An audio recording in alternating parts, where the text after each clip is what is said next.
Hey everybody, it's Jason Blaha with Ice Cream Fitness here. It is time for part 2 of the Monday Q&A.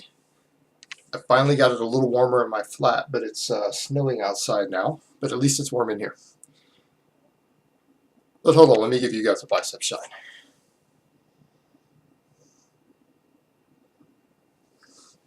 Alright, let's get right into these questions. What are your thoughts on rest periods? The more you rest between sets, the more you can lift, and probably progress in strength faster, but how much is optimal for muscle growth? Tricky question, and it depends on how advanced you are and what you are doing specifically. If you're talking about straight heavy sets, take as long as you need. 3 minutes, 4 minutes, 5 minutes, 10 minutes, I don't care. Get stronger. And for the novice, this is true all the way across the board. You need to be getting stronger every week, period, as a novice. If you're not, then you're wasting your time. You're wasting your time training if you're not getting stronger every week for the first year. Now, as you get a little more advanced, it gets tricky, but you have to remember that as you get stronger, it is almost impossible to get stronger other than for a very, very short period of time without inducing tissue hypertrophy to accompany the strength. Neural efficiency only gets you so far. It is literally impossible to go from a 315 bench to a 365 bench without significantly hypertrophying your pecs, delts, and triceps.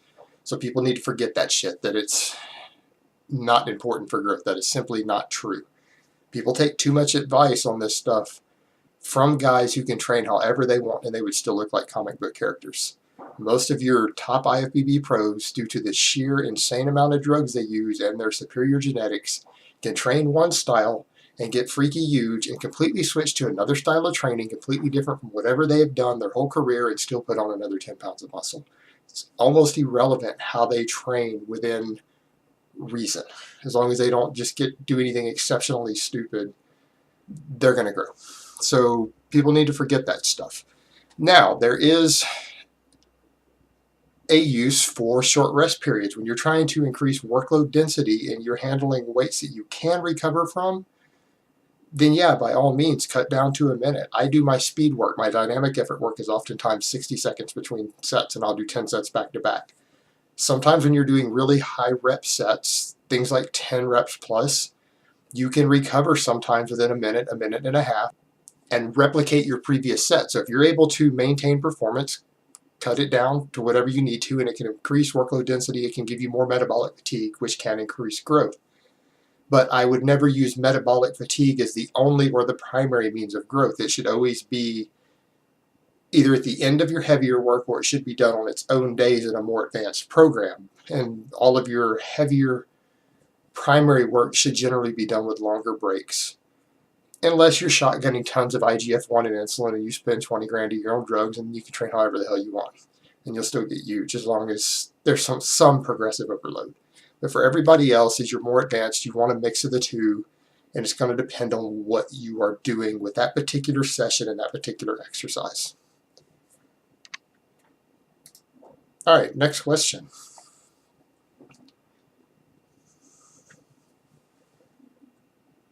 Is muscle protein synthesis, growth, and strength adaptation interrupted or reduced by hitting a muscle 24 hours after targeting it versus waiting the full 48 hours? That is a good question. What you do, in a sense, you do reset the growth a bit. So what you have to keep in mind, if you did a training session that was going to give you 36 or 48 hours of uptime, and you do another session exactly like it back to back, you're not getting the full benefits of both sessions because they are overlapping. So you may not get as much growth as you think you're getting, but you are potentially increasing uptime if you're cutting a window out of there. And so high frequency training can work in that way if you really want to have continual growth uptime. You can do that type of training to where you're hitting the same muscle groups back to back to back, day after day. But what you have to be aware of is, again, going back to things like central and peripheral nervous system fatigue. You've got to look at connective tissue and joints. And a lot of people are simply not going to recover in those regards from it. The muscle recovery is almost a non-issue. Magazine writers and non-scientists overstress that bullshit. But it's not as big of a factor, but these other things are. And for a lot of people, you will end up forcing yourself to take deloads faster, so you'll make shorter gains, because not everyone is going to be able to stimulate more growth by interrupting. Now, you're not necessarily shortchanging yourself or getting less growth in those weeks by doing it, but you may be forcing yourself to deload more often and take more weeks to where you're not growing so much. So over the course of months, it may cost you a little bit in terms of gains, because of just the wear and tear on your nervous system and your connective tissue. Now, there are people who are just genetically predisposed. They have a high enough conditioning level and adaptation to this, and they just have a genetic predisposition to this ultra high frequency training. And if those people do this, they will make better gains, actually. But keep in mind, they are a minority of people, and not everyone can do that. Now, I know guys who can do that. And I know guys who squat 6 days a week and are just absolute monsters in terms of the weights that they move and their powerlifting numbers. But you've got to keep in mind that is a rare individual who can pull that off, unless there's some serious autoregulation going on with their training. So not everyone's going to be able to pull it off. So just keep that in perspective. All right, next question. What are the ways to reduce estrogen levels without messing around with pro-hormones? I remember you posted a video on chest fat and mentioned of taking stuff which are legal in the UK. But is there any over-the-counter safe medication which is available throughout the world? I live in a third world country. A lot of supplements, i.e. DIM, are not available. A guideline would be appreciated. Thanks. No, I was not talking about chest fat. I was talking about gynecomastia, which is enlargement of the glands in your chest. It has nothing to do with fat. It has to do with your breast tissue growing. And that is a gland. It's not fat. Fat on your chest can be dieted off with a caloric deficit, period. Even a woman will lose all of her non-breast tissue breast fat if she diets down lean enough, or if she becomes anorexic. So and the same applies to men. Now, as far as reducing estrogen levels, if you are not using any sort of anabolic drugs, and you didn't mention anything about that, you don't need to be tampering with your estrogen levels. The only reason you would do so is if you have a medical condition that requires it, and you have a doctor saying you need to lower it. Or you are trying to cure gynecomastia, which means you would use something for a short period of time. And there is nothing over the counter that you can get anywhere that is strong enough to do that. You need drugs. Pharmaceutical grade, strong drugs to properly cure that. You cannot get anything over the counter to do it. You need drugs, not supplements.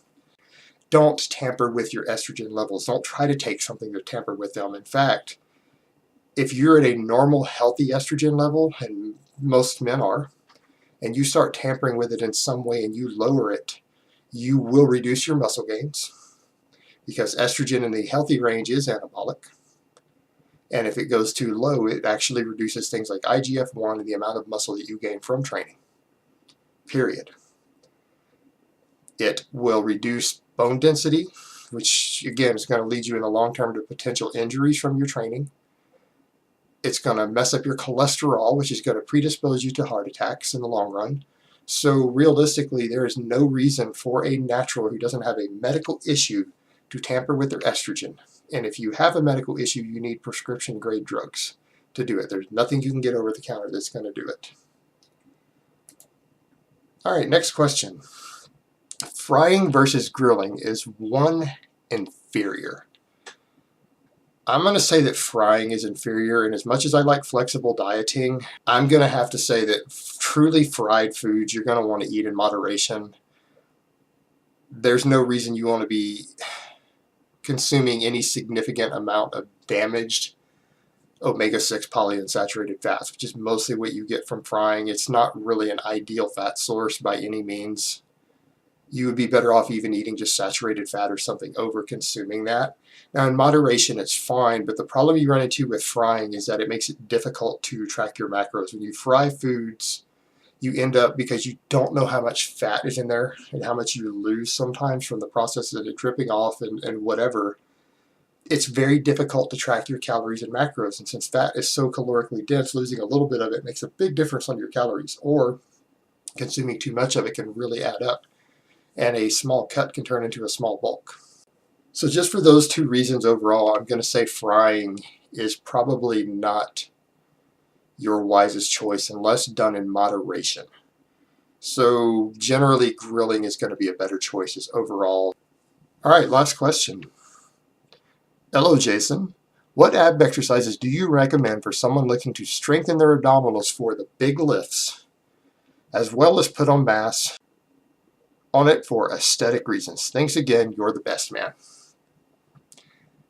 Okay, what you need to look at when you're talking about training abs for performance, either sports performance or specifically squats and deadlifts, you need to look at specificity of training. And the first question I would ask you is, when you're playing something on a field and you get hit on a field, or you need core stability when you're in some athletic endeavor in a sport, or you get hit in the guts, or you are squatting, or you are deadlifting, what do those things all have in common? You're having to contract your abs and use them for stability when you're standing on your feet.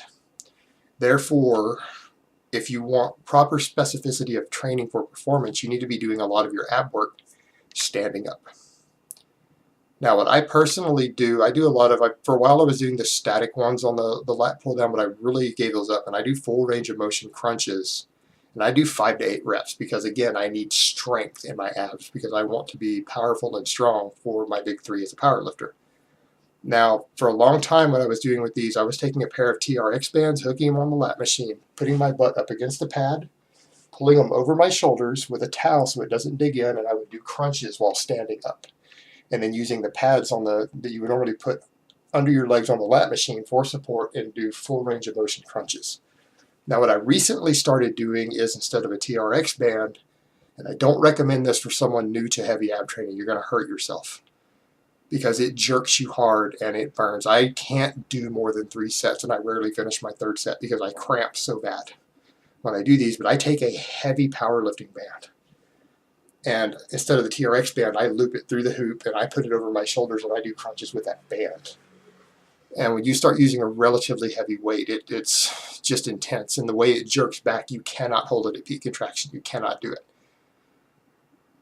But again, I would say that's more advanced. For people who are a little less advanced at doing heavy core work, I would stick to stuff like TRX bands or a tricep pull down rope over your neck with a towel. Or if you have one of those big ropes that some gyms have, use that.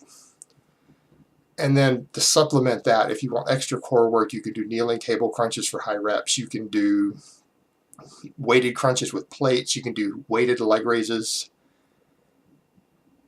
Or you can even do planks if you can find enough weight. For me, a plank is pretty much pointless unless I want to get my wife to sit on my back for 3 minutes straight. My abs are too strong to play around with planks. They're just not really viable. But for a lot of people, they can help a bit also.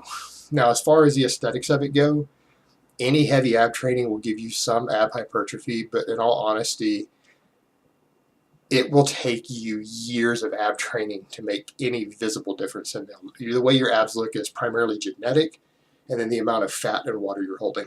As far as actually changing them enough through hypertrophying them to make them look visibly different, it will take you years to make even a noticeable difference.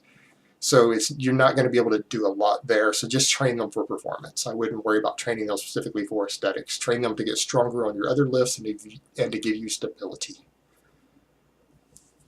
All right, guys, that's really all I have to say on that today. I hope it has been informative, and I will talk to you next time.